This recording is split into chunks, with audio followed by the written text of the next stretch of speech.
नमस्कार, मी खासदार धनंजय महाडिक।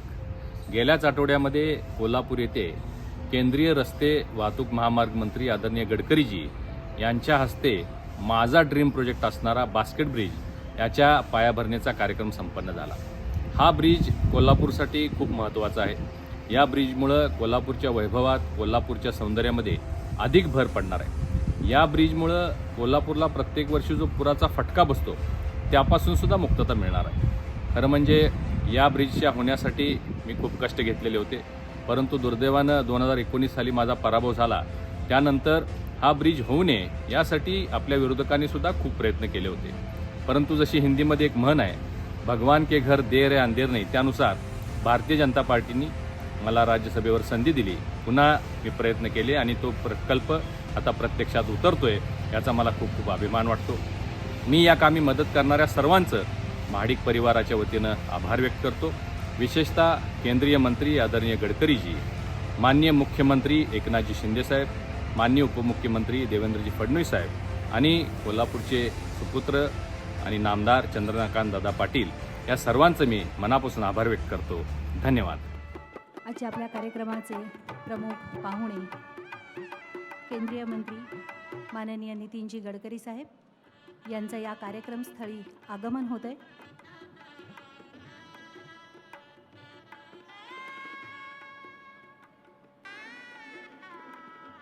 नेमका हा मार्ग कशा पद्धतीनं असणार आहे, कुठून कशा पद्धतीनं जाणार आहे, त्याचं डिझाईन कशा पद्धतीचं असेल, या सर्वांची पाहणी गडकरी साहेब करतायत।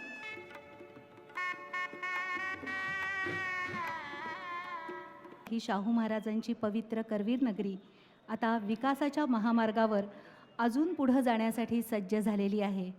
आजच्या कार्यक्रमाचे सन्माननीय अतिथी प्रमुख पाहुणे माननीय नितीनजी गडकरी, तसंच कोल्हापूरचे पालकमंत्री तसंच शालेय शिक्षण आणि मराठी भाषा मंत्री माननीय दीपक केसरकरजी, उच्च आणि तंत्रशिक्षण मंत्री पुण्याचे पालकमंत्री माननीय चंद्रकांत दादा पाटील, राज्यसभेचे सदस्य माननीय खासदार धनंजय महाडिक, तसंच व्यासपीठावर उपस्थित असलेले सर्व प्रशासकीय अधिकारी, आपण सर्व नागरिक, आपल्या सर्वांचं मनःपूर्वक पुन्हा एकदा स्वागत करते। यानंतर डिजिटली भूमिपूजन होणार आहे रत्नागिरी कोल्हापूर नॅशनल हायवे क्रमांक 166च्या पॅकेज क्रमांक 2 आणि 3चं, आणि पाठोपाठ भूमिपूजन होणार आहे कोल्हापूरसाठी भूषण ठरणाऱ्या बास्केट ब्रिजचं।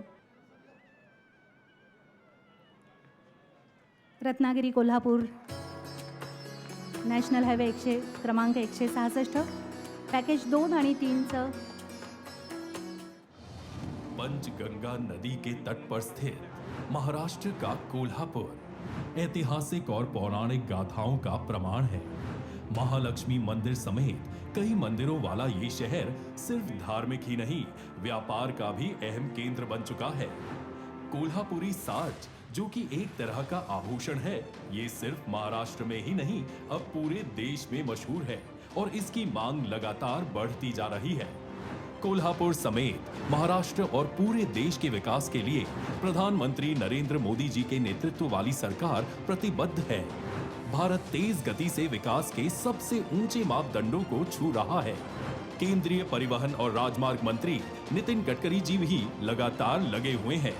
विकास के इसी क्रम में अब महाराष्ट्र के कोल्हापुर जिले को नई सौगात मिलने जा रही है। इस महत्वपूर्ण जिले के लोगों को अब 2 परियोजनाओं का लाभ मिलने जा रहा है। कोल्हापुर और रत्नागिरी के बीच 4 लेन हाईवे का आज भूमि पूजन किया जा रहा है। साथ ही कोल्हापुर की खूबसूरती में 4 चांद लगाने और बाढ़ के दौरान लोगों को किसी बड़ी आपदा से बचाने के लिए बास्केट ब्रिज का भी शिलान्यास नितिन गडकरी जी कर रहे हैं। सबसे पहले 4 लेन हाईवे की बात करें तो NH 166 के कोल्हापुर से लेकर रत्नागिरी तक 145 किलोमीटर की सड़क को कुल 6,300 करोड़ रुपए की लागत से पूरा किया जा रहा है। इस चौड़ीकरण से रत्नागिरी और कोल्हापुर के साथ ही रास्ते में आने वाले दूसरे कई शहरों को भी फायदा मिलेगा। NH 166 रत्नागिरी से सोलापुर को कोल्हापुर, सांगली और मिराज से होते हुए जोड़ता है। प्रोजेक्ट की खूबियों की बात करें तो ये रत्नागिरी नागपुर कॉरिडोर के बीच अहम लिंक है। ये कॉरिडोर कोंकण क्षेत्र से विदर्भ क्षेत्र को तो जोड़ता ही है, साथ ही पश्चिमी महाराष्ट्र से मुंबई गोवा हाईवे NH 66 को भी जोड़ता है। रत्नागिरी कोल्हापुर 4 लेन परियोजना को 3 पैकेज में बांटा गया है। पहले पैकेज में रत्नागिरी से आंबा घाट तक 1978 करोड़ की लागत से 55 किलोमीटर चौड़ीकरण किया जाएगा। दूसरे पैकेज में आंबा घाट से पैजरवाड़ी तक 45.20 किलोमीटर की दूरी का चौड़ीकरण 2191 करोड़ रुपए की लागत से किया जाएगा। तीसरे पैकेज में पैजरवाड़ी से चोकाक के बीच की 32.96 किलोमीटर की दूरी का चौड़ीकरण 2131 करोड़ रुपए की लागत से किया जाएगा। हाईवे का चौड़ीकरण इस मायने में भी फायदेमंद है क्योंकि ये रत्नागिरी, कोल्हापुर, सांगली और सोलापुर के बीच सबसे छोटा रास्ता है। अब सड़क का चौड़ीकरण होगा तो सड़कों में ट्रैफिक का दबाव भी कम होगा। अब बहुप्रतिष्ठित बास्केट ब्रिज की बात करें तो शिरोली से कोल्हापुर शहर तक पहुंचने के लिए पुणे बेंगलोर नेशनल हाईवे 48 पर इस ब्रिज का निर्माण किया जाएगा। 180 करोड़ रुपए की लागत से बनाए जा रहे इस पुल की लंबाई 1.5 किलोमीटर है। इस ब्रिज के बन जाने से कोल्हापुर के लोग बाढ़ की स्थिति में भी निर्बाध आवाजाही जारी रख सकेंगे। बाढ़ की स्थिति में कोल्हापुर दूसरे इलाकों से कट जाता है। ऐसे में ये ब्रिज लोगों के लिए किसी वरदान से कम नहीं है। इसके अलावा NH 166 पर 840 करोड़ की लागत से कोल्हापुर से सांगली तक 34 किलोमीटर 4 लेनिंग का काम भी प्रस्तावित है। इस काम को जल्द ही शुरू किया जाएगा। मतलब ये है कि इन परियोजनाओं के पूरा होने के बाद नितिन गडकरी जी के संकल्पना के मुताबिक कोल्हापुर और उसके आसपास के इलाकों में हर वर्ग को फायदा होने जा रहा है। इसलिए तो कहते हैं कि गडकरी जी उन नेताओं में से एक हैं जो सबका साथ और सबका विकास के सपने को धरातल पर लेकर आते हैं। असं म्हणतात की कल्पकतेला योग्य जोड मिळाली, योग्य नेतृत्व मिळालं की विकास होतो। अशीच कल्पकता महाडिकांनी मनाशी ठरवली आणि त्याला नेतृत्वाची ही जोड मिळाली। आमंत्रित करते माननीय खासदार धनंजय महाडिक यांना मनोगत व्यक्त करण्यासाठी।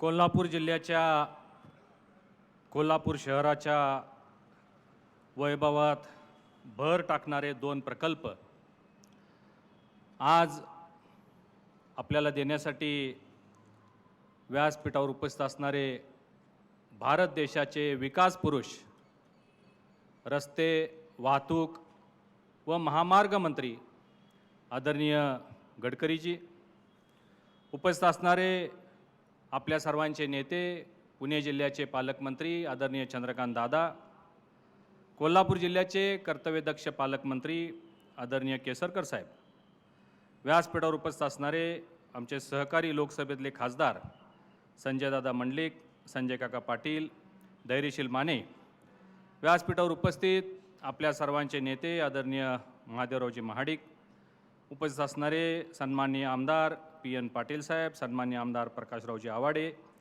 मकरंजी देशपांडे, अमल महाडिक, शोमिका महाडिक, राहुल चिकोडे, जिल्हाधिकारी राहुल रेखावर साहेब, जिल्हा पोलीस प्रमुख बलकोडे साहेब, ZPचे CEO संजय सिंह चव्हाण, या कार्यक्रमासाठी उपस्थित असणारे श्रीवास्तव साहेब आणि त्यांची सर्व टीम, उपस्थित या सभागृहामध्ये उपस्थित कोल्हापूर शहरातील आणि जिल्ह्यातील सर्व उद्योजक, सर्व सन्मान्य नगरसेवक, जिल्हा परिषद सदस्य, भारतीय जनता पार्टीचे सर्व पदाधिकारी, कार्यकर्ते, मोठ्या संख्येने उपस्थित असणारे बंधू भगिनी, पत्रकार, छायाचित्रकार बंधूंनो, आज 2 प्रकल्पांचं उद्घाटन, एकाचं उद्घाटन आणि एकाचा पायाभरणीचा कार्यक्रम करण्यासाठी मला वाटते जवळजवळ साहेब 20 वर्षांना आपण कोल्हापूरमध्ये आलेला आहात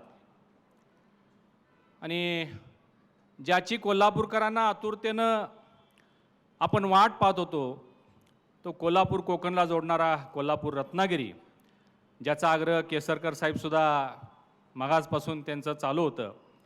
काही आणखीन त्यामध्ये जे मिळाले त्यामध्ये आणखीन वाढ होणार आहे साहेब आपल्यामुळं। तर तो एक रस्ता, तो काम अवॉर्ड झालेला आहे आणि त्याचं आज साहेबांच्या हस्ते इथं उद्घाटन झालेलं आहे। दुसरं, कोल्हापूर शहराला एक चांगलं प्रवेशद्वार असावं ही माझी संकल्पना, मगाशी खासदार साहेबांनी सांगितली वस्तुस्थिती आहे। मी 2014 ते 19 खासदार होतो आणि मी पाहत होतो की कोल्हापूरकडं पर्यटन मोठ्या प्रमाणात आहेत, उद्योग मोठे आहेत, क्रीडा क्षेत्रात आम्ही आघाडीवर आहे, कृषी क्षेत्रामध्ये आम्ही आघाडीवर आहे, पर्यटक वाढत आहेत, लोक येत आहेत. पण कोल्हापूर शहरामध्ये येत असताना जो आपला रस्ता आहे तो खूप अरुंद आहे आणि म्हणून आम्ही नियोजन केलं, प्लॅनिंग केलं, डिझाईन बनवले, इस्टिमेट केले आणि घाबरत गडकरी साहेबांच्याकडे गेलो. तेव्हा मी साहेब राष्ट्रवादीचा खासदार होतो म्हणून जरा जास्त घाबरत होतो. आणि मी गेलो, प्रेझेंटेशन साहेबांना दिलं, देशपांडे साहेब होते साहेब त्यावेळी, आणि घाबरत होतो की काय होणार, एवढी मेहनत केली आहे 6 महिने या प्रकल्पावर. जेव्हा ते सगळं प्रेझेंटेशन साहेबांनी बघितलं एक 10-12 मिनिटाचं, 5च मिनिटामध्ये साहेबांनी 180 कोटी रुपये सँक्शन केले. 5च मिनिटामध्ये डिझाईन आहे तसं, म्हणजे जरासुद्धा इकडे 19-20 सुद्धा काही बदल साहेबांनी केला नाही. जे डिझाईन आपण दाखवलं तसंच्या तसं डिझाईन. बास्केट ब्रिज नाव का दिलं हे पण साहेबांनी विचारलं. मी सांगितलं तो पिलरलेस ब्रिज आहे आणि मुंबईला वर्ली सिलिंग प्रमाणे त्याला स्ट्रिंग्स आहेत किंवा हँगिंग आहे, त्याला बास्केटसारखा लुक येतोय म्हणून त्याचं नाव बास्केट ब्रिज आहे. आज मला विशेष आनंद होतोय की आज त्याचं सुद्धा पायाभरणीचा शुभारंभ साहेबांनी केलेला आहे. साहेब, हा सातारा कागल हा 61 किलोमीटरचा रस्ता भारतमाला परियोजनेमधून आपण मंजूर केलेला आहे. त्याचं टेंडर झालेलं आहे आणि वर्क ऑर्डर झालेली आहे. मूळ टेंडर जे होतं साहेब ते 1490 कोटीचं होतं आणि जे काम अवॉर्ड झालेलं आहे ते 1025 कोटीचं काम अवॉर्ड झालेलं आहे. म्हणजे 466 कोटी रुपये या प्रकल्पामध्ये सेव्हिंग झालेलं आहे. तर मी सुरुवातीलाच माझ्या मनोगतामध्ये, अजून मला बरंच बोलायचं आहे, पण सुरुवातीलाच हे जे 466 कोटी आहेत ते दुसरीकडे इतरत्र कुठेही नेत येता आम्हाला कोल्हापूरलाच आपण द्यावं ही सुरुवातीलाच मी आपल्याला विनंती करतो साहेब. या ब्रिजबद्दल खासदार साहेबांनी खूप मुद्दाम सांगितलं, माडिकांचा ब्रिज, कारण याचं साहेब खूप राजकारण झालं होतं या ब्रिजचं. तुम्ही म्हणाल की एवढा मोठा प्रकल्प मी कोल्हापूरला दिला, 5 मिनिटामध्ये 180 मंजूर केले, 180 कोटी मंजूर केले, मग राजकारण कसलं? खरं म्हणजे साहेब कोल्हापूरचं राजकारण हे गेल्या काही वर्षामध्ये खूप खालच्या पातळीचं झालेलं आहे. इथं म्हणजे मी तर खरं म्हणजे साहेब पूर्वी युवा अवस्थेत असताना मला होती थोडी ती खुमखुमी, आपण म्हणतो कॉलेजमध्ये असताना, युवा असताना, पण ते सगळं बघितल्यानंतर असं वाटत होतं की बाबा आपण या राजकारणाच्या भानगडीत पडायला नको, कारण हे काही आपल्याला जमणार नाही यामध्ये जे चाललंय सगळं ते. पण मी राजकारणामध्ये आलो ते आमचे नेते आदरणीय महादेवरावजी महाडिक साहेब यांच्यामुळं मी राजकारणामध्ये आलो. त्यांची एकच शिकवण होती की आपल्याला जर काय बदल करायचा असेल तर दुसऱ्याला नावं ठेवून चालणार नाही, तर आपण स्वतः त्या मैदानात उतरावं लागेल आणि आपल्याला बदल करावा लागेल, प्रामाणिकपणानं काम करावं लागेल, प्रामाणिकपणानं लोकांची सेवा करावी लागेल. ही शिकवण महाडिक साहेबांनी दिली आणि मग राजकारणामध्ये माझा प्रवेश झाला.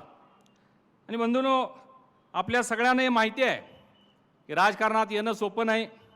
मी 2 वेळा पराभूत झालो. सुरुवातीला 2004ला पराभूत झालो, 2009ला पराभूत झालो आणि 2014 ते 19 मी ज्यावेळी ही ब्रिजची संकल्पना आणली ती मंजूर झाली. पण इथं साहेब दुर्दैवानं मी 2019ला माझा पराभव झाला आणि आमच्या या कामाची खिल्ली उडवली गेली. असं सांगितलं गेलं की असला काही ब्रिजच नसतो म्हणले. हे हवेतले ब्रिज आहेत, हवेतल्या गोष्टी आहेत. कुठं आहे महाडिकांचा ब्रिज? आता पराभव झाल्यामुळं फार बोलता येत नव्हतं, पण मी चिकाटी सोडली नाही आणि मी काम करत राहिलो. अनेक वेळा आमच्यावर, पूर्ण महाडिक घराण्यावर टीका झाल्या की हे खोटं बोलतायत. महाडिक साहेबांची शिकवण आहे, कधीही राजकारणामध्ये खोटं बोलायचं नाही. जे शब्द देतात ते पाळतात, त्यांचं नाव महादेवराव महाडिक आहे आणि तीच शिकवण घेऊन आम्ही काम करतोय साहेब.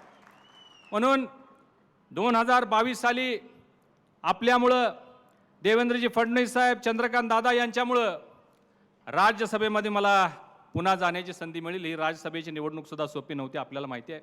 आपला आशीर्वाद होता, या जनतेचा आशीर्वाद होता, म्हणून मला हे शक्य झालं. पण साहेब हे झाल्यानंतर मी ताबडतोब आपल्याकडं पुन्हा पाठपुरावा सुरू केला. मी गेले 2-3 महिने खासदार झाल्यापासून साहेबांना भेटतोय की साहेब आपली वेळ पाहिजे कोल्हापूरला, कारण या बास्केट ब्रिजचं भूमिपूजन आणि उद्घाटन किंवा त्याचं पायाभरणी कार्यक्रम हा गडकरी साहेबांच्याच हस्ते झाला पाहिजे. हा हट्ट माझा आणि चंद्रकांत दादांचा होता. या जिल्ह्यामध्ये साहेब आपण जर बघितलं तर इथं जे राजकारण मी मगाशी सांगितलं हे घाणेरडं राजकारण, 12-13 वर्ष सत्ता आपल्या विरोधकांच्या ताब्यामध्ये होती, पण या सत्तेच्या माध्यमातून कुठलाही भरीव प्रकल्प कोल्हापूरकरांनी कधी पाहिला नाही. पण जो करत असेल त्याला विरोध मात्र हे करतायत. इथल्या राजकारण्यांनी राजकारणाचा उपयोग, सत्तेचा उपयोग स्वतःच्या विकासासाठी केला. सर्व सत्तेचा हाव, सगळ्या संस्था आपल्या ताब्यात पाहिजे, सगळं पाहिजे, पण कोल्हापूरचे जे प्रश्न आहेत ते हाताळण्यामध्ये ते अपयशी झालेले आहेत. आणि इथं फक्त कोल्हापूरची जी ओळख होती की कोल्हापूर म्हणलं की लोकांना असं वाटायचं पैशाचं राजकारण, भरपूर पैसा, अमाप पैसा वाटला जातो, हे घाणेरडं राजकारण आहे अशी महाराष्ट्रामध्ये इमेज होती. भ्रष्टाचार करून, डोनेशन मिळवून, भ्रष्टाचार करून राजकारणामध्ये पैसा घातला जातो ही इमेज कोल्हापूरची होती. पण आता साहेब मी खासदार झालेलो आहे, आता कोल्हापूरची ओळख फक्त आणि फक्त डेव्हलपमेंट म्हणून घेतली जाते. कोल्हापूरचे अनेक प्रलंबित प्रश्न, विमानतळ मी मगाशी सांगितलं साहेब आपल्याला, कोल्हापूरचं विमानतळ सुद्धा मीच 274 कोटी रुपये मंजूर करून आणले. उडान योजनेतून पैसे आले, RCS कनेक्टिव्हिटीमधून 4 विमानसेवा चालू केल्या. मी 19ला पराभव झालो साहेब, त्यातल्या 4 मधले 3 विमानं बंद झाली. पुन्हा तुम्ही मला 6 महिन्यापूर्वी खासदार केलं, आता 7 विमानं सुरू झालेले आहेत. अहमदाबाद चालू आहे, बेंगलोर चालू आहे, कोईमतूर चालू आहे, मुंबई चालू आहे, तिरुपती चालू आहे, हैदराबाद चालू आहे. हे सगळी विमानसेवा अतिशय चांगल्या पद्धतीने चालू आहे. साहेब आपल्याला मॅन ऑफ कमिटमेंट म्हणून आपली ओळख आहे. आपल्याला ऐकण्यासाठी लोक आलेले आहेत, कारण आपण जे बोलता संबंध देश मंत्रमुग्ध होतो. यूट्यूबवरची आपली भाषणं हे आमच्यासारख्या युवकांना प्रेरणादायी आहे साहेब. आपण देशामध्ये जे इन्फ्रास्ट्रक्चर उभा केलेलं आहे, म्हणून परवा समृद्धी महामार्गाचं उद्घाटन झालेलं आपण पाहिलं. देश कुठल्या एखाद्या राष्ट्राचं प्रगती कशी होत असती, एक चांगलं उदाहरण म्हणून आपण नेहमी अमेरिकेकडे बघायचं. अमेरिका जगातला सर्वात बलशाली देश, अमेरिका जगातला सर्वात प्रगतशाली देश का म्हणत होतो? कारण तिथले रस्ते चांगले आहेत. 8-8 आणि 10-10 लेनचे रस्ते संपूर्ण अमेरिकेमध्ये 50 राष्ट्र आहेत. संपूर्ण 50 राष्ट्रामध्ये संपूर्ण मोठे 8-8 आणि 10-10 लेनचे रस्ते आहेत. कशामुळे झाले? ज्यावेळी युद्ध झालं 50, 60, 100 वर्षापूर्वी, त्यावेळी युद्ध थांबलं आणि मग त्या सैनिकांना काय काम द्यायचं म्हणून अमेरिकेचे त्यावेळेच्या राष्ट्राध्यक्षांनी ते सगळे देशातले, त्या राष्ट्रातले रस्ते बनवायचं काम केलं आणि त्या रस्त्यांमुळं आज अमेरिका हा जगज्जेता झालेला आहे. तीच परिस्थिती आज भारताची आहे. आदरणीय गडकरी साहेबांच्या नेतृत्वाखाली आज तुम्ही बघितलं असेल गोल्डन ट्रायंगलचा रस्त्याचं काम सुरू आहे. हे भारत परिमाला योजनेचं काम सुरू आहे. एक करत, पूर्वी तुमच्या माहितीसाठी सांगतो, 2014च्या पूर्वी कामाची जी गती होती, रोज जे देशामध्ये नॅशनल हायवे बनत होते ते फक्त 9 किलोमीटर बनत होते ॲव्हरेज. पण साहेबांनी या ठिकाणी ही धुरा सांभाळल्यानंतर आजची परिस्थिती जर बघितली तर आज 37 ते 38 किलोमीटर रोज रस्ते बनवण्याचं काम हे आज आपल्या देशामध्ये घडतंय. म्हणून पूर्वी 2014च्या पूर्वी जे राज्याच्या देशाच्या रस्त्यांसाठीचं बजेट होतं ते 33,000 कोटी रुपये होतं. आज 2022मध्ये साहेबांच्या नेतृत्वाखाली 1,83,000 कोटीचं बजेट प्रत्येक वर्षी रस्ते विकासासाठी वापरलं जातात. याच्यातून आपण ओळखू शकता की किती मोठ्या प्रमाणात विकास आणि गती या देशाची होत चाललेली आहे. बास्केट ब्रिजचा जो फ्लायओव्हर आहे साहेब, त्यामध्ये हे कोल्हापूरच्या सौंदर्यात भर पडणार आहे. कोल्हापूरच्या शिरपेचा एक मानाचा तुरा रोवला जाणारच आहे. पण माझी आपल्याला एक विनंती आहे साहेब, मगाशी श्रीवास्तव साहेबांनी आपल्याला डिझाईन दाखवत असताना त्यांनी सांगितलं की हा रस्ता कोल्हापूरमध्ये जाण्यासाठी 3 लेन केलेला आहे. माझी आपल्याला विनंती आहे साहेब की ज्यावेळी पूर निर्माण होतो, पुरानंतर कोल्हापूरला बेटाचं स्वरूप प्राप्त होतं, हा रस्ता कोल्हापूरमध्ये येण्यासाठी निश्चित उपयोगी होईल. पण कोल्हापुरामधून बाहेर जाण्यासाठी सुद्धा या रस्त्याचा वापर झाला पाहिजे. यासाठी आणखीन एक लेन त्यामध्ये वाढवण्यासाठी मी आपल्याला आग्रहाची विनंती करणार साहेब. पुन्हा आपल्याला त्या रस्त्याची कनेक्टिव्हिटी पडणार नाही, बंद होणार नाही. 3 लेनच्या ऐवजी 4 लेन आपण तो करावा. आणि जो पूर आपण सकाळपासून चर्चा करतोय, आम्हाला या साहेब पुरातनं एकदा वाचवा. हे पाणी म्हणजे लोकांसाठी वरदान आहे. तुम्ही मगाशी चॉपरमध्ये सांगत होता आमच्या विदर्भात पाणी नाही, मराठवाड्यात पाणी नाही, शेती नाही, ऊस नाही. इकडं साहेब अतिरिक्त पाणी आहे. या पाण्यापासून अनेक लोक, अनेक उद्योजक, अनेक शहरं, अनेक गावं आजूबाजूची ही नेहमी प्रत्येक वर्षी आता साहेब पाण्याखाली जायला लागलेले आहेत. आणि म्हणून मी आपल्याला हात जोडून विनंती करतो साहेब की आम्हाला या पुरातून एकदा वाचवा.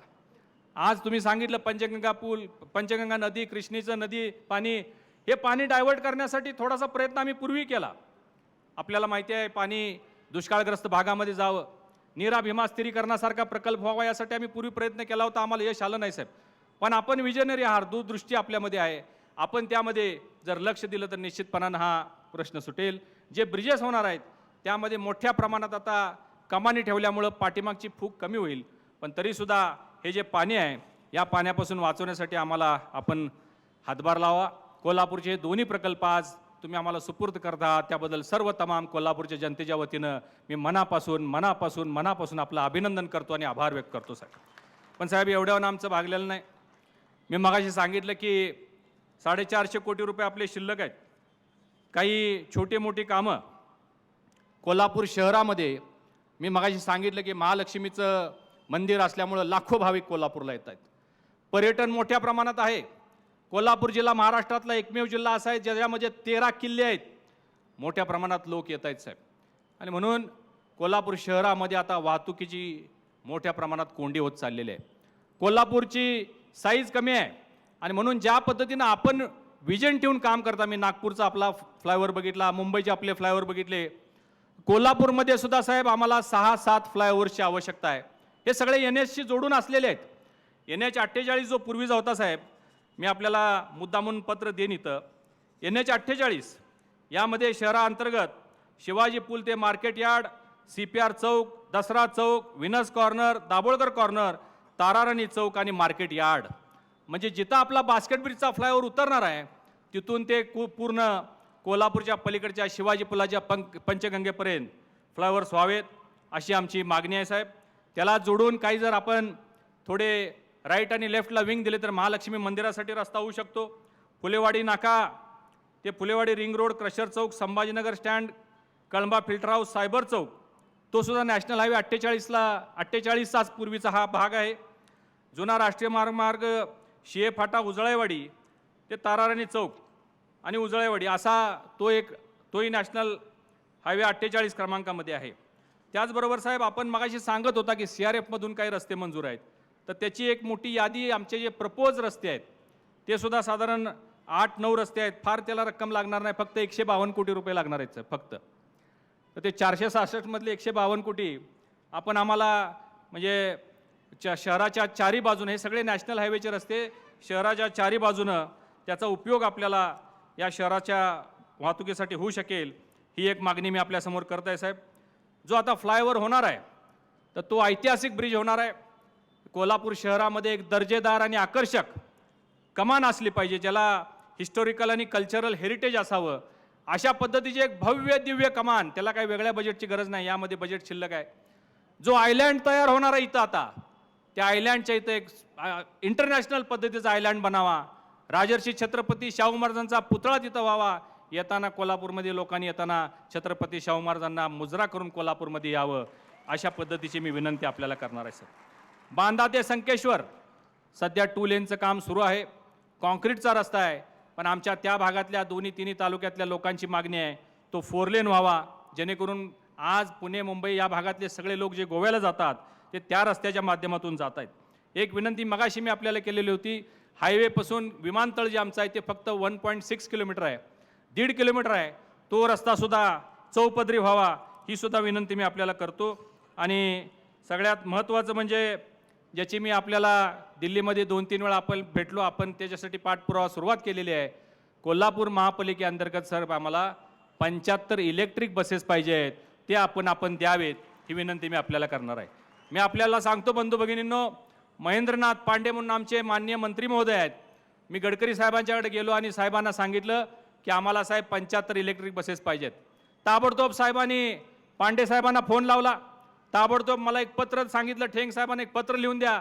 पत्र लिहून त्यांच्या ऑफिसला दिलं आणि मी अपेक्षा करतो साहेब या बजेटमध्ये किंवा यावेळी 75 इलेक्ट्रिक बसेस आमच्या कोल्हापूर महापालिकेला आपण द्याव्यात, जेणेकरून आमच्या कोल्हापूरच्या नागरिकांचं सगळं दळणवळण जे आहे किंवा पब्लिक ट्रान्सपोर्टेशन जे आहे ते सुद्धा मजबूत व्हावं. एक शेवटची विनंती आपल्याला साहेब करणार आहे. या जिल्ह्याला मोठ्या प्रमाणात गड किल्ल्यांचा वारसा आहे. पन्हाळा आहे, ज्योतिबा आहे, गगनबावडा आहे. आपण ज्या पद्धतीनं आपल्या भागामध्ये रोपवे केबल कार करत आहात साहेब, रोपवे केबल कार आपल्या भागामध्ये आपण खूप ठिकाणी करायला लागलेला आहे. आम्हाला तुमच्या इकडचे कॉन्ट्रॅक्टर येऊन भेटायला लागलेत की साहेब रोपवेचं काम असलं सांगा, गडकरी साहेबांनी आम्हाला अमुक काम दिलंय, तमुक काम दिलंय. आमच्याकडे साहेब चांगले किल्ले आहेत, पन्हाळा आहे, गगनबावडा आहे, ज्योतिबा आहे. या ठिकाणी आम्हाला रोपवेचे आपण कार्स करून द्याव्यात, ही सुद्धा विनंती मी आपल्याला या निमित्तानं करतो. आपण आला म्हणजे खरं म्हणजे आमची झोळी दुबळी आहे. आणखीन मागायला पाहिजे होतं आम्हाला, अजून काय मागावं आणि काय नाही. आमचं हर्षोल्लेस झालेलं आहे साहेब, की काय मागावं आणि काय नाही असं झालेलं आहे. पण मी खूप मनापासून आभार व्यक्त करतो की आपण आमच्या विनंतीला मान दिला आणि या बास्केट ब्रिज, जो बहुचर्चित बास्केट ब्रिज होता, त्याचे पायाभरणी आपण केली आणि तो आपण कोल्हापूरला सुपूर्द केलेला आहे. मी आपलं मनापासून आभार व्यक्त करतो. कोल्हापूर शहराअंतर्गत जेवढे फ्लायओव्हर मी सुचवलेले आहेत ते आपण नॅशनल हायवेमध्ये मधून करावे साहेब. महापालिकेकडे आमच्या पैसे नाही आहेत. आयुक्त मॅडम इथं असतील आत्ता. महापालिका पैसे खर्च करू शकत नाही, राज्य सरकार त्या बजेट लावू शकत नाही. आपण हे रस्ते करावेत आणि महापालिकेकडे हँडओव्हर करावेत, अशा पद्धतीची शेवटची एक विनंती करतो. आपण उपस्थित राहिला व्यासपीठावरील सर्व मान्यवरांचं या विभागातला एक खासदार म्हणून मनापासून आभार व्यक्त करतो आणि थांबतो. धन्यवाद. जय हिंद, जय महाराष्ट्र. यानंतर विनंती करते माननीय चंद्रकांतदादा पाटील यांना, त्यांनी आपलं मनोगत व्यक्त करावं. रस्ते वाहतूक आणि महामार्ग मंत्रालय तसेच भारतीय राष्ट्रीय राजमार्ग प्राधिकरण या दोघांच्या संयुक्त प्रयत्नातून किंवा संयुक्त योजनेतून आज या ठिकाणी 2 मोठ्या पायाभरणीच्या कार्यक्रमासाठी आपण इथे आलो आहोत. एक खूप दिवस प्रलंबित असणारा हा जो कोल्हापूर रत्नागिरी, ज्यात लँड ॲक्विजिशनमुळे खूप अडचणी आल्या होत्या, त्या सगळ्या जमीन अधिग्रहणाच्या अडचणी संपून त्याचं टेंडर निघालं आणि त्याच्या कामाला सुरुवात होईल, त्याचं पायाभरणी.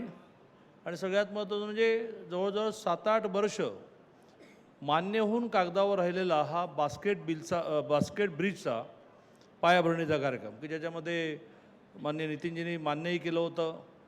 त्याच्या आवश्यक त्या सगळ्या पूर्तता झाल्या होत्या. पण आता खासदार धनंजय महाडकांनी त्यांच्या बोलण्यामध्ये सांगितल्याप्रमाणे अनेक अडथळे त्यात आले आणि ते राहिलं होतं. आता तेही सुरू झालं. अशा 2 मोठ्या पायाभरणीच्या कार्यक्रमाच्या व्यासपीठावर उपस्थित महाराष्ट्रामध्ये ज्या वेळेला होते त्यावेळेला महाराष्ट्राचे सगळे रस्ते ज्यांनी पूर्ण केले. प्रामुख्याने मुंबईमध्ये वाहतूक कोंडी खूप व्हायची म्हणून 55 ओव्हरब्रिजेस ज्यांनी बांधले. मुंबई पुणे रस्ता ज्यांनी पूर्ण केला, जे कोणी कल्पनाच करू शकत नव्हतं, की ज्यामुळे स्वर्गीय बाळासाहेब ठाकरे त्यांना गडकरी नाही तर रोडकरी म्हणायचे. केंद्रामध्ये तेच खातं त्यांच्याकडे आल्यानंतर त्यांनी तोच झपाटा सुरू केला. आणि जसं खासदार धैर्यशील माने म्हणाले की वाढपी आपला असला की आपल्या पाण्यावर जास्त वाढून घेता येतं, तसं न करता, कारण ते सगळ्याच राज्यांना, म्हणजे आता त्यांच्या भाषणाला आपण काही वेळ ठेवलेला नाही आहे, पण मी त्यांना विनंती करेन की ह्या सगळ्या गोष्टी मान्य मान्य मान्य हे म्हटलं तरी तुम्हाला तास लागणार आहे, तो तुम्ही घ्यावा. थोडा उशीर होईल तर नागपूरला जाणार आहात. मी वहिनींना सांगेन की जरा आम्ही जास्त वेळ घेतला. आणि त्यामुळे काश्मीरपासून अनेक मोठी यादी आहे, ते आपल्या बोलण्यामध्ये सांगतील. सगळ्या देशभराचा रस्त्याचा विकास करण्याचा झपाटा त्यांनी लावला. स्वाभाविकपणे महाराष्ट्राचे असल्यामुळे अनेक महाराष्ट्रातले विषय त्यांनी मार्गी लावले. असे आपल्या सगळ्यांचे नेते आदरणीय नितीनजी गडकरी. व्यासपीठावर अनेक मंडळी उपस्थित आहेत. त्यांचं नावं घेण्यामध्ये वेळ घालवण्यापेक्षा मी नितीनजींना बोलण्यासाठी जास्त वेळ देईन. त्यामुळे व्यासपीठावरचे सर्व मान्यवर आणि या कार्यक्रमाला प्रचंड मोठ्या संख्येने उपस्थित बंधू भगिनी, की ज्याच्यामध्ये वेगवेगळ्या क्षेत्रातले लोक अशी रांगेने, म्हणजे ते सगळेच व्यासपीठावर पाहिजे होते, अशी रांगेने मान्यवरांची यादी दिसते.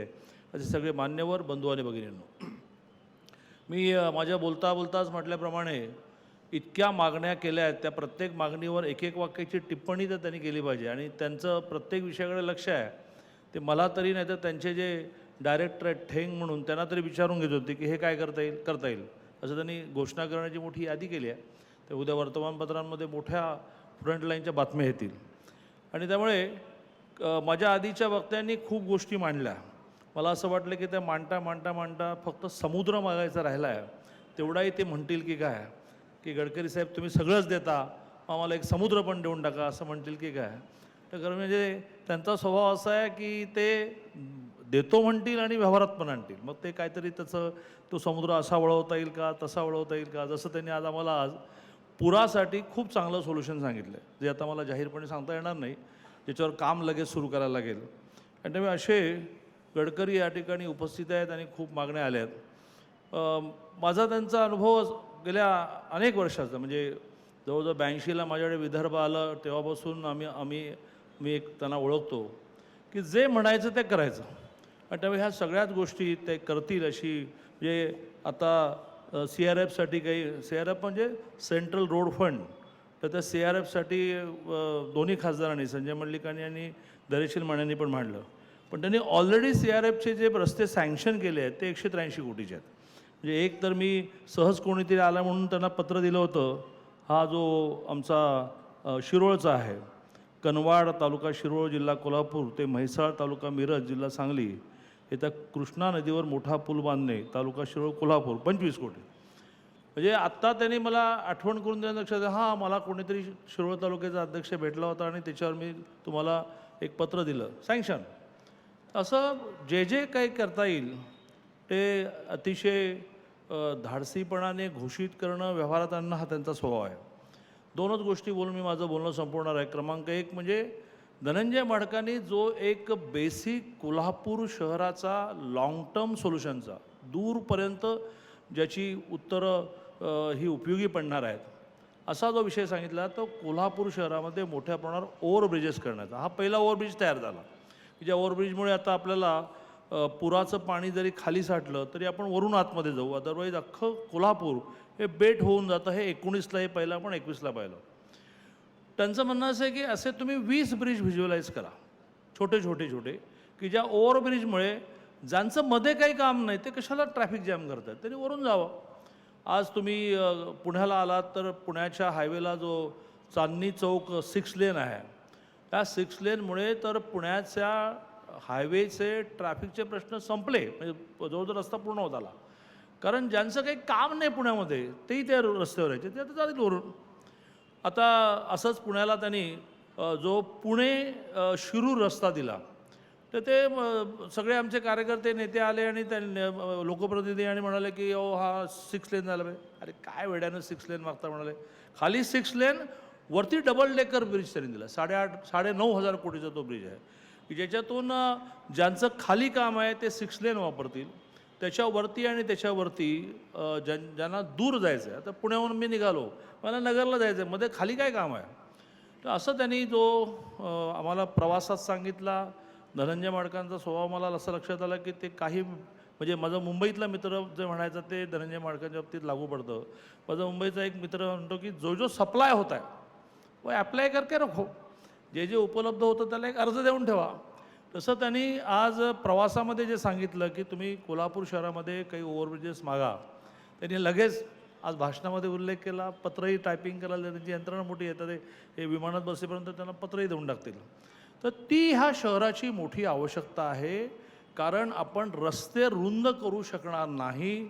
1 इंच जागा बिशात कोणाची घेऊन दाखवा, आम्ही कोर्टात जाणार, खालच्या कोर्टात जाणार, वरच्या कोर्टात जाणार. त्यामुळे आपल्याला वरूनच वाहतूक न्यावी लागेल. परत शहर आपलं इतकं मोठं नाही की आपण मेट्रो मागावे, तर आपल्याला ओव्हरब्रिजेस मागावे लागतील. आणि त्या ओव्हरब्रिजेससाठी जो माझा शेवटचा मुद्दा आहे, आपल्याला महाराष्ट्र शासनाकडून, माझे सहकारी केसरकरजी इथे बसलेले आहेत, ते जिल्ह्याचे पालकमंत्री आहेत, तर त्याच्या लँड ॲक्विजिशनला पैसे, म्हणजे त्यांचं म्हणणं आहे की जे ब्रिजेस मी सांगतो आहे की ज्याने कोल्हापूर शहरातले ट्रॅफिकचे प्रॉब्लेम सगळे संपतील, त्याला 2,000 कोटी लागतील, ते सगळे मी देतो. पण त्याच्या लँड ॲक्विजिशन म्हणजे ब्रिजवरूनच जाणार आहे, पण ब्रिज जिथे उतरतो तिथे काही लँड ॲक्विजिशन करावं लागतं. ती कॉस्ट महाराष्ट्र शासनाने द्यावी. खरं म्हणजे महाराष्ट्राच्या मुख्यमंत्र्यांच्या आणि उपमुख्यमंत्र्यांच्या वतीने मी काही घोषणा करणं बरोबर नाही, पण तुम्ही 100% या दोघांकडे याचा पाठपुरावा करेन. कारण आत्ताच पुण्याला आम्ही असं लँड ॲक्विजिशनला 600 कोटी मिळवले. मला देवेंद्रजी म्हणाले की फक्त 3 वर्षात तुम्हाला मी देतो, तुम्ही त्याप्रमाणे. मग आम्ही पुण्यामध्ये एक नवीन कन्सेप्ट मांडली जी इथल्या महानगरपालिका करावी. आम्ही बॉन्ड्स देणार आहोत आणि त्या बॉन्ड्सवर त्यांचे जे वेगवेगळ्या प्रकारचे भरणा असतो महानगरपालिकेत, तर तो भरण्याच्याऐवजी ते बॉन्ड मॅच्युअर्ड कन्व्हर्ट करायचे, की ज्यामुळे आम्हाला 3 वर्षामध्ये 600 कोटी रुपये देऊन चालणार आहेत. तसे मी केसरकरजी ते पालकमंत्री आणि मी, माझं मूळ कोल्हापूर, आम्ही दोघे मिळून शासनाशी जोडलेले सगळे जे विषय आहेत, जसं त्यांनी पन्हाळ्याला जो आपल्याला रोपवे मागितला, त्याचाही प्रस्ताव PWD डिपार्टमेंटकडून त्यांना हवा आहे. मी लगेच तो त्यांना प्रस्ताव पोचेल असं बघतो. मी पुन्हा एकदा आपल्या सगळ्यांच्या मागण्या ते मान्य करतील, हा माझा गेल्या 40 वर्षाचा अनुभव आहे. मान्य करतील आणि हवेतल्या घोषणा करणार नाहीत. इथे महानगरपालिका बर्डन देणार नाही. जसे इथे मला तो मोह होतो आहे बोलण्याचा की इथे असाच एक रस्ते दुरुस्तीचा मोठा प्रकल्प काँग्रेसच्या काळात ठरवला गेला आणि मग तो प्रकल्प कसा तो खड्ड्यात जाईल यासाठी ह्याने ढपला पडायचा, त्याने ढपला पडायचा, त्याने ढपला पडायचा, हैराण झाला तो शेवटी बिल्डर. आणि कसा बसा त्याने रोड पूर्ण केला आणि 30 वर्षाचा टोल डोक्यावर लावला. मग आम्ही कुठे कोल्हापूरवाले टोल बिल भरतो. आंदोलन झालं मोठं. 473 कोटी रुपये मान्य देवेंद्रजींनी मुख्यमंत्री असताना दिले आणि तो टोल घालवला. तर अशा प्रकारची आधीची पद्धत होती की कामं आणायची आणि त्या ढपले काढायचे. इथे मात्र उलटं आहे की त्याच्यामध्ये पैसे वाचवतात गडकरी आणि ते वाचवले की लगेच बसलेच आहेत. सप्लाय होत आहे तो ॲप्लाय करो असं धनंजय माडकरने ॲप्लिकेशन केलं की ते आम्हालाच तुम्ही द्या. मी मान्य नितीनजींना या सगळ्याला सकारात्मक घोषणा कराव्यात असं आवाहन करून माझं बोलणं संपलं. यानंतर ज्यांचं भाषण ऐकण्यासाठी आपण सर्वजण उत्सुक आहात असे आदरणीय नितीनजी गडकरी यांना विनंती करते की त्यांनी आपलं भाषण करावं.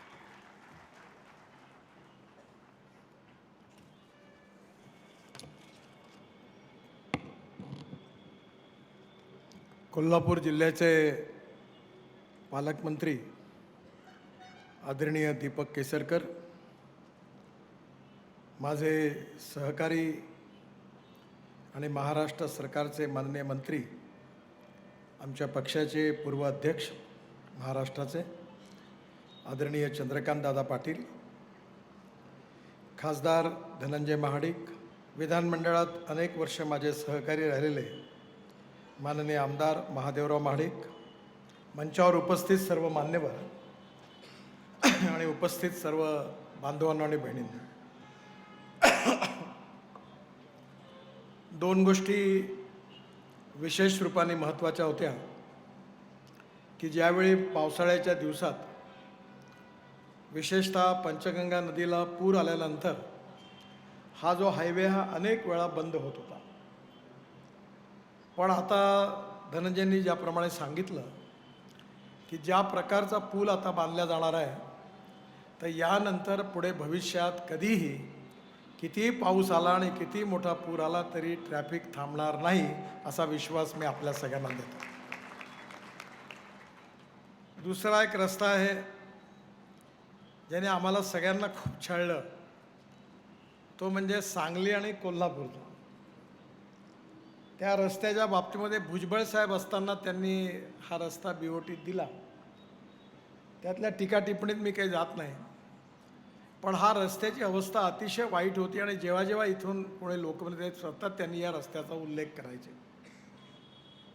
त्यामुळे संजय काकांनी आत्ता सांगितलं त्याप्रमाणे मी तुम्हाला गॅरंटी देतो की सांगली ते कोल्हापूर हा सिमेंट कॉन्क्रीटचा रस्ता आम्ही बांधू आणि 50 वर्ष या रस्त्यावर एकही गड्डा पडणार नाही याची गॅरंटी देतो. सातारा ते कागल हा रस्ता खूप महत्त्वाचा आहे. या रस्त्यावर ट्रॅफिक पण जास्त आहे. या रस्त्याचे जे 2 पॅकेजेस आहेत दोन्ही पण टेंडर झाले, पण पहिलं पॅकेज अडाणीला मिळालं आणि दुसरं पॅकेजवाले कॉन्ट्रॅक्टर जे आहेत त्यांची काही परफॉर्मन्स बरोबर नाही आहे आणि त्याच्यामुळे थोडासा प्रश्न आहे. हे काम घेतील आणि पुन्हा रडवतील, पुन्हा सांगली कोल्हापूरसारखं मी तुमच्या शिव्या खायची वेळी माझ्यावर येईल. तर थोडासा विचार सुरू आहे, कारण त्यांनी जयपूर दिल्ली खूप कामं घेऊन ठेवले पण ते कामं बरोबर करत नाही. त्यामुळे एकदा थोडासा त्रास झाला तरी चालेल, पण एकदा हे व्हेरीफाय करून हे काम करू, हे होईल. आणि त्यामुळे हा 6 लेन रस्ता जो आहे हा झाल्यामुळे नक्कीच आपल्या सगळ्यांना मोठा रिलीफ मिळणार आहे. पण अजून एक महत्त्वाची गोष्ट आहे की जसा आता समृद्धी महामार्ग झाला त्याला आम्ही औरंगाबाद ते पुणे असा रस्ता बांधतो आहे. कालच माझा मुलगा आणि सून नागपूरहून 3 तासात औरंगाबादला आले आणि आता मी तुम्हाला गॅरंटी देतो की तिथून 1.5 ते 2.5 तासात पुण्याला येता येईल असा नवीन रस्ता आम्ही बांधतो आहे. म्हणजे 4.5 तासात, मॅक्झिमम 5 तासात पुणे. आणि पुण्याचा रिंग रोड बांधतो आहे आता. म्हणजे लोणावळा खंडाळा गेल्यावर जो पहिला टोल नाका आहे तिथून पुण्याचा रिंग रोड सुरू होणार आहे. आणि हा रिंग रोड सुरू झाल्यामुळे मुंबई ते पुणे हे अंतर 1.5 तासाचं होईल. आणि तिथून जवळपास 4.5 तासात बंगलोर गाठता येईल. आणि पुणे ते बंगलोर देखील 4.5 तासात पूर्ण होईल. पण हा रस्ता येत असताना याला कोल्हापूरला जायला आम्ही रस्ता ठेवला आहे, बेळगावला जायला ठेवलेला आहे. त्यामुळे नागपूरवरून निघाल्यानंतर 7 तासामध्ये नागपूर ते कोल्हापूर पूर्ण करता येईल. लोकांना पहिले विश्वासच नाही होता. मी जेव्हा मुंबई ते पुणे 2 तासात होईल असं म्हटलं होतं, ते एका प्रसिद्ध वर्तमानपत्राने त्याच्यावर अग्रलेख लिहिला होता की हे कसं सांगतात, हे कसं शक्य आहे. पण आज लोक 2.25 तासात पोहोचतात. आज आम्ही दिल्लीमध्ये रस्ते बांधतो. दिल्ली ते मुंबई या रस्त्याचं पहिलं पॅकेजचं उद्घाटन 4 तारखेला प्रधानमंत्री करणार आहेत. आणि दिल्ली ते मुंबई 12 तासात, दिल्ली ते अमृतसर 4 तासात, दिल्ली ते डेहराडून 2 तासात, दिल्ली ते हरिद्वार 2 तासात, दिल्ली ते जयपूर 2 तासात, दिल्ली ते चंदीगड 2.5 तासात आणि दिल्ली ते मुंबई 12 तासात, दिल्ली ते श्रीनगर 8 तासात. आणि आता मी आता मोठ्या बंगलोरलाच होतो, म्हैसूर ते बेंगलोर 1 तासात आणि बेंगलोर ते चेन्नई हे केवळ 2 तासात पूर्ण होणार आहे. आणि अजून एक आम्ही चांगलं काम केलेलं आहे की तुमचा ट्रॅफिक अर्धा कमी होणार आहे या रोडचा. कारण उत्तरेतून दक्षिणेत जाणारा म्हणजे उत्तराखंड, हिमाचल प्रदेश, पंजाब, हरियाणा, दिल्ली, गुजरात, राजस्थान इथला सगळा ट्रॅफिक सुरतवरून मुंबईला येतो. आणि मुंबई पुण्यावरून पुण्यावर येतो आणि पुण्यावरून एकीकडे सोलापूरला आणि एकीकडे कोल्हापूरला येतो. पण आता आम्ही 48,000 कोटी रुपये खर्च करून एक नवीन रस्ता बांधतो आहे. त्याचंही काम सुरू झालेलं आहे. 2 पॅकेजचं प्रधानमंत्र्यांनी आत्ताच भूमिपूजन केलं कर्नूलजवळ. आणि हा जो रस्ता आहे सुरत ते नाशिक, नाशिक ते अहमदनगर, अहमदनगर ते सोलापूर, सोलापूर ते कर्नूल आणि कर्नूलपासून चेन्नई, बेंगलोर, हैदराबाद, मंगलोर, कोचीन पूर्ण दक्षिणेत जाणार आहे. त्यामुळे आता दक्षिणेत जाणारा माणूस हा काही इकडे कोल्हापूरकडे येणार नाही. त्यामुळे याच्यावरचा भार पण कमी होणार आहे.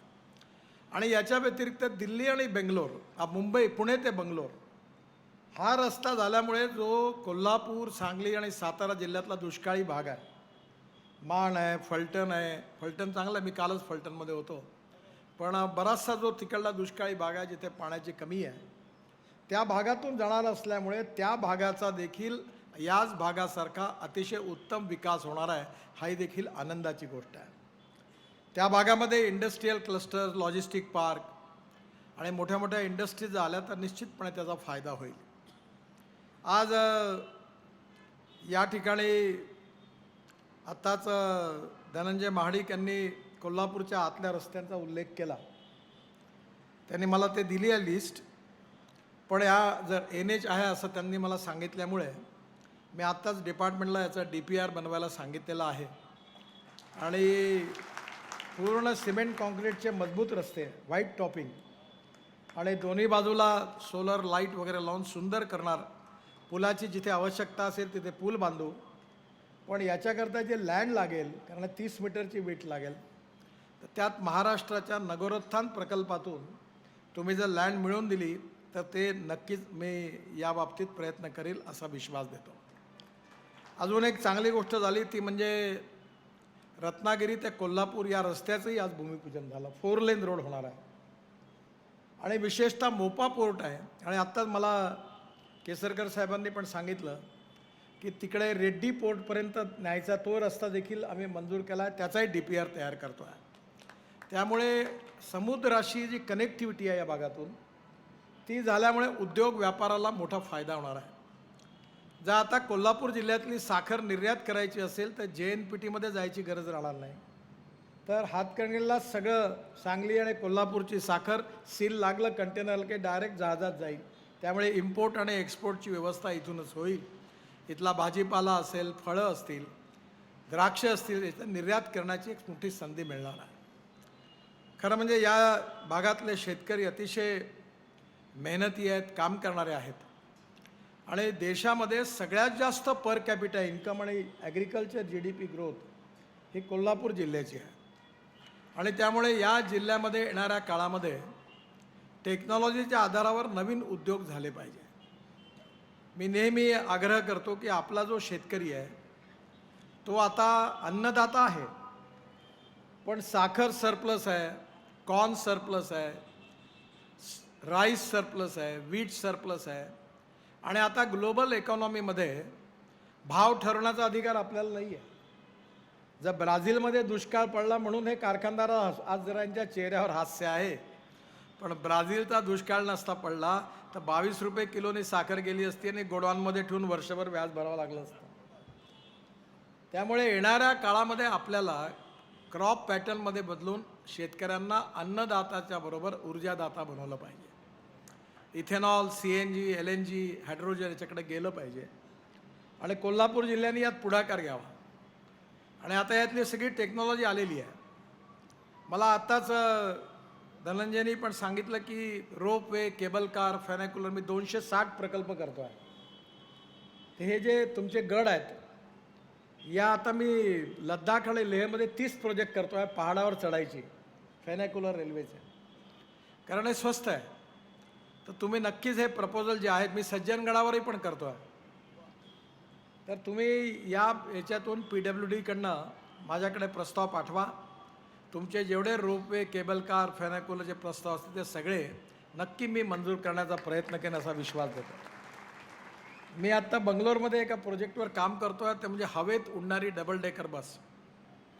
आणि आता तिथे इतकं ट्रॅफिक जाम आहे बंगलोरला की ती बस अशी वरतूनच उडवायची आहे. डॉफल मेयर म्हणून कंपनी ऑस्ट्रियाची त्यांनी फिलिपाईन्समध्ये ती केली आहे. त्यांचं प्रेझेंटेशन माझ्यासमोर झालं, मुख्यमंत्री आणि मी बसून आम्ही बघितलं. त्याच्यावर प्रयत्न सुरू आहे. येणाऱ्या काळामध्ये स्वाभाविकपणे रोडमधलं अंतरही कमी होत आहे. मी जेव्हा मुंबई पुणे एक्सप्रेस हायवे बांधला तेव्हा पुण्यापासून मुंबईला 8 फ्लाईट जायच्या जेट एअरवेजच्या, आता एकही जात नाही. परवा मी डेहराडूनला होतो तर तिथल्या मुख्यमंत्र्यांनी रोज आमचं शहर एवढं महत्त्वाचं आहे की 10 फ्लाईट दिल्लीवरून येतात. मी म्हटलं पुढच्या 6 महिन्यानंतर एकही येणार नाही कारण 2 तासाचं दिल्ली डेहराडून, आता 8 तास लागतात. मी दिल्ली मेरठ रस्ता बांधला 4.5 तास लागायचे, आता 40 मिनटात येतात. त्यामुळे दिल्लीत जे मेरठवाले लोक होते ते आता पुन्हा आपल्या गावात राहायला गेले. त्यामुळे तुम्हाला आता सगळ्यात महत्त्वाचं आहे दादा की पुण्यामध्ये जे सॅच्युरेशन झालेलं आहे IT इंडस्ट्रीचं, ऑटोमोबाईल इंडस्ट्रीचं, नवीन पुणे बंगलोर हायवेच्या आजूबाजूला पुण्यातलं कंजेशन जे आहे ते टाळून आता या भागात डेव्हलपमेंट कशी आणता येईल, इन्व्हेस्टमेंट आणता येईल याचा तुम्ही जर प्रयत्न केला तर खूप मोठ्या प्रमाणावर त्यांचाही फायदा आणि तुमचाही फायदा आणि लँड कॉस्ट पण कमी आहे. मला अतिशय आनंद आहे की आज सांगलीमध्ये, कोल्हापूरमध्ये जवळपास जेवढ्या काही मागण्या होत्या त्या जवळपास संपुष्टात आल्या. धनंजय महाडिक म्हणाले 400 कोटी वाचणार आहे. तुम्ही कशाला चिंता करता, माझ्याकडे पैशाची कमी नाही आहे. मी 5 लाख कोटी रुपयाचे कामं वर्षाला करतो आणि तुमचं जेवढं महाराष्ट्राचं बजेट आहे, किती रुपयाचं आहे बजेट? 10 लाख, तर 5 लाख कोटी तर PWDचा. मी महाराष्ट्रातच 5.5 लाख कोटी रुपयाचे रस्ते बांधतो आणि पुणे विभागामध्ये 2.25 कोटी रुपयाचे रस्ते आहे. आणि आता माझ्याकडे मी खंबाटकी घाटातली टनेल बांधली होती ज्यावेळी मी महाराष्ट्रात मंत्री होतो. एकदा मी महाबळेश्वरला आमच्या मुख्यमंत्र्यांनी मंत्रिमंडळाची बैठक बोलावली. मी पुण्याहून निघालो आणि त्या खंबाटकीच्या घाटात एक टँकर आडवा झाला आणि 8 तास मी तिथे बसलो राहिलो वाट पाहत. लोकांना किती त्रास होता मी डोळ्यांनी बघितलं. मी लगेच सांगितलं की सगळ्या अधिकाऱ्यांना बोलवा महाबळेश्वरला सकाळी 8 वाजता. त्यांना विचारलं की तुम्ही हे टनेल का नाही बांधत? ते म्हणे व्हायबल नाही आहे. म्हटलं का व्हायबल नाही? त्यांनी सांगितलं की 4 लेनची टनेल बांधली तर कॉस्ट वाढते आणि ते परवडत नाही. म्हटलं तुम्हाला एवढी नाही लक्षात येत? मी सांगतो म्हटलं काय करायचं. एक रस्ता वरचा जो आहे तो येण्याकरता ठेवा आणि टनेल 2 लेनची जाण्याकरता करा, म्हणजे अर्धी कॉस्ट होईल आणि प्रोजेक्ट व्हायबल होईल. किर्लोस्कर कन्सल्टन्सी प्रोजेक्ट फायनल केला आणि मी लगेच 3 महिन्यात भूमिपूजन करून ती टनेल केली. पण आता आम्ही 6 लेनची टनेल बांधतोय. पुढच्या वेळी त्या टनेलच्या उद्घाटनाकरता मी येईल. पण आता काही मी संजय काका सांगली ते कोल्हापूर रस्त्याच्या भूमिपूजनाला काही येणार नाही, ते तुम्ही उरकून टाका. कारण माझं जर असंच करत राहिलं तर माझे 365 दिवस भूमिपूजन आणि उद्घाटनच जातील. खरं म्हणजे या देशाचा विकास झाला पाहिजे. हा देश जगातली सुपर इकॉनॉमिक पॉवर बनली पाहिजे. या देशामध्ये पोटेन्शियल आहे. देश धनवान आहे. पण काही चुकीच्या धोरणामुळे जुन्या काळी स्वातंत्र्यानंतरची धोरणं राबवल्या गेली, त्यातून धनवान देश पण जनता मात्र गरीब राहिली. Wrong economic policies, bad and corrupt governance and visionless leadership आपली समस्या होती. पण आता देश बदलतो आहे आणि प्रधानमंत्र्यांचं स्वप्न आहे की आत्मनिर्भर भारत बनला पाहिजे. जर आत्मनिर्भर भारत बनवायचा असेल तर इम्पोर्ट कमी केलं पाहिजे आणि एक्सपोर्ट वाढवलं पाहिजे. मला कोल्हापूरमध्ये मी मगाशी ज्यावेळी गेलो तेव्हा विचारतो की ट्रॅक्टरचे पार्ट्स इथे बनतात, मग ट्रॅक्टर का नाही बनवत? तुम्ही सगळ्यांनी पुढाकार घेतला तर मीच ट्रान्सपोर्ट मंत्री आहे. आता आपल्या ट्रान्सपोर्टचं क्षेत्र जे आहे ते 7.5 लाख करोडची इंडस्ट्री आहे. या देशात सगळ्यात जास्त GST राज्य सरकारला आणि भारत सरकारला देणारी कोणती इंडस्ट्री असेल तर ऑटो इंडस्ट्री आहे. या देशात 4.5 कोटी युवकांना रोजगार देणारी कोणती इंडस्ट्री आहे तर ऑटोमोबाईल इंडस्ट्री आहे. या देशाचं सगळ्यात जास्त एक्सपोर्ट करणारी इंडस्ट्री आहे.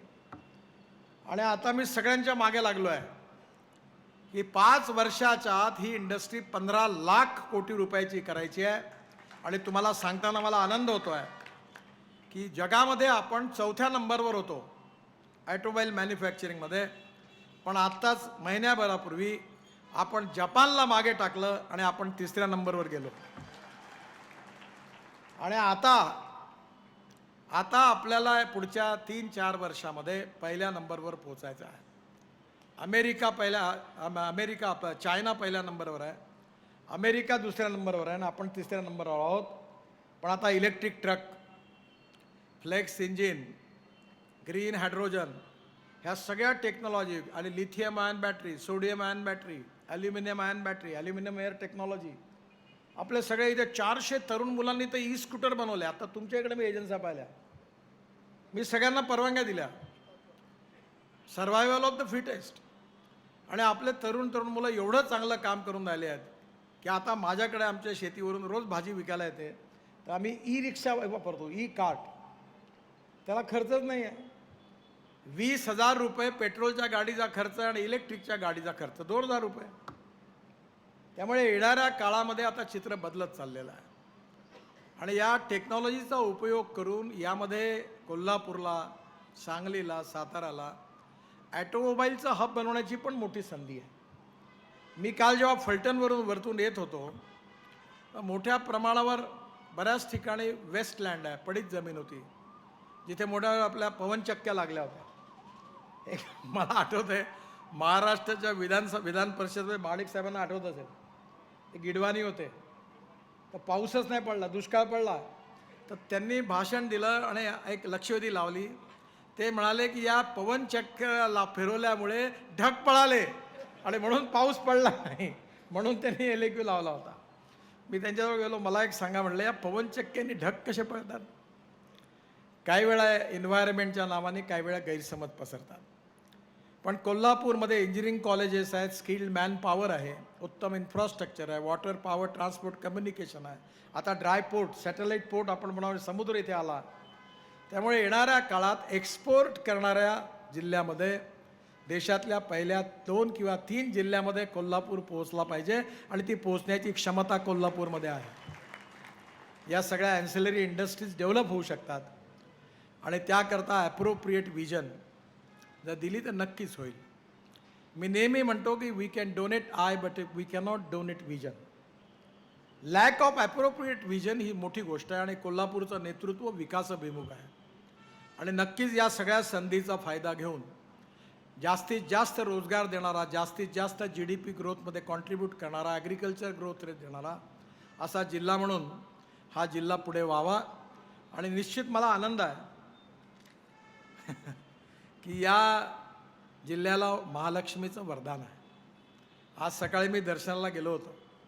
माझ्याकडे पण देवीचं मंदिर आहे आणि मला माहिती आहे की देवीचा, महालक्ष्मीचा आशीर्वाद असा आहे की नक्कीच आपल्या सगळ्यांचं कोल्हापूरचं भविष्य आणि भवितव्य येणाऱ्या काळात देशात पहिल्या 3-4 जिल्ह्यामध्ये पोहोचेल इतकी ताकद या जिल्ह्यामध्ये आहे आणि नक्कीच आपल्याला महालक्ष्मीच्या आशीर्वादाने ते स्वप्न पूर्ण होईल असा मला विश्वास आहे. इलेक्ट्रिक बसच्या बाबतीत धनंजयनी मला सांगितलं, मी गेल्याबरोबर 75 बसेस तुम्हाला नक्की मिळवून देण्याकरता पूर्ण प्रयत्न करीन. एक चांगली गोष्ट आहे की डिझेलची बस चालण्याकरता पर किलोमीटर 115 रुपये कॉस्ट आहे. मुंबईची बेस्टची बस 115 रुपये पर किलोमीटर. आणि आम्ही आत्ता 5,500 इलेक्ट्रिक बसचं टेंडर काढलं तर नॉन AC बस जी आहे ती 39 रुपीज पर किलोमीटर आणि AC बस 41 रुपये पर किलोमीटर. मी आत्ताच गाडीमध्ये लंडन ट्रान्सपोर्टचं मॉडेल धनंजयला समजवलं की तुम्ही 1ही रुपया नका टाकू आणि कोल्हापूरवाले तयार नसेल तर मी तुला इन्व्हेस्टर पण द्यायला तयार आहे. आणि सगळ्या कोल्हापूरच्या जनतेला एअर कंडिशन बसेसमध्ये फिरवा आणि 30% दर कमी करा तिकिटाचा, तरी तुम्ही फायद्यात राहाल. फक्त एकच काम करा, डिझेल जसं काढता येतं तसं इलेक्ट्रिक काढता येत नाही आणि तिकीट ठेवायचंच नाही. समोरच्या एंट्रीतून कार्ड, जसं आपलं बँकेचं कार्ड आहे ना, कार्ड दाखवायचं, उतरायचं, कार्ड दाखवायचं, चढायचं, नो तिकीट. कंडक्टर नाही आता पैसे दिले का ठेवूनच घेतात तिकडे जा. आमच्याकडे नागपूरला दर 60 कोटी रुपयाचा घाटा आहे. आता कोण त्याच्यात काही न बोललेलं बरं. त्यामुळे तुम्ही जर कार्ड आता आम्ही सुरू करणार आहे, मी गॅरंटीने सांगतो 1 रुपया न टाकता 200-400 बसेस कोल्हापूरला येतील आणि कोल्हापूर ते पुणे देखील. आता मी बंगलोरला 15 मीटरची व्हॉल्वोची स्लीपर कोच बस लॉन्च केली. विमानात बसल्यासारखं जगा, AC फर्स्ट क्लासमध्ये बसल्यासारखं स्लीपर होते. आणि मी त्यांना सांगितलं की तुम्ही आता बिझनेस क्लास तयार करा व्हॉल्वोला. तर परवा मी ऑटो एक्सपोमध्ये दिल्लीत त्यांच्या बसचं उद्घाटन केलं. 15 मीटरच्या बसमध्ये फक्त 10च लोक बसू शकतात, ते झोपून. एवढी सुंदर बस आहे आणि एअर सस्पेन्शन आहे, धक्काच लागत नाही. त्यामुळे आता द्रोण येऊन राहिले आहेत. आता 200 किलो उचलणारं द्रोण आहे आणि लवकरच 500 किलोवालं द्रोण आलं तर आपण हवेतून हेलिकॉप्टरसारखं उडून इकडे तिकडे जाऊ आणि सामान पोहोचवायला लागू. तो दिवस आता दूर नाही आहे. त्यामुळे मला विश्वास आहे की या नवीन सगळ्या टेक्नॉलॉजीमध्ये आपल्या जिल्ह्याची खूप पोटेन्शियल आहे.